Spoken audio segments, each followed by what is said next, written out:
I'm Carlos Otero. I've been with Market now for over 20 years, the Spanish colonial art market.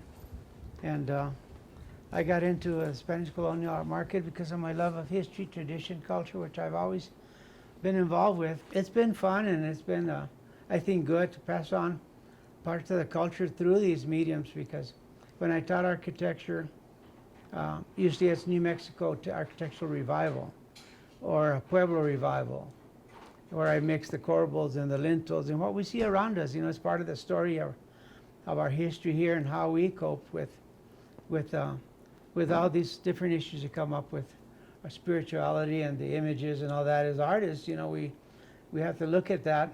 This is one of the reasons that brought me to this art also, is not just the fact that it's beautiful to put in a niche or to fix up your house, but I saw right away that it transcends the visual beauty into the beauty of the spirituality of our people and who they are and the devotion that they have and why. Because when you have real people in real time, they kind of set the standard of morality for all these populations back before Christianity.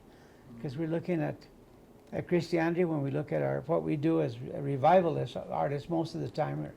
But we're also reviving some of the old images from our Old Testament figures, you know, and some of that is usually done by other categories.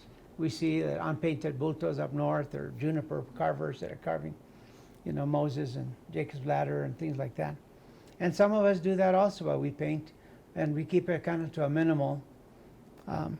But I think all of it is inclusive of creating a beautiful a combination of work that we can all learn from, you know, with our bultos and with our furniture and with all the different categories. We have about over 20 categories in our Spanish colonial market, so it's an opportunity to expand laterally for some people that are really artistic also, and we see that. With me, the stories brought me in more than the art. I just love the history and the stories, but having that combined with a beautiful image, of course, always elaborates on that story, right? The beauty, the color, the music.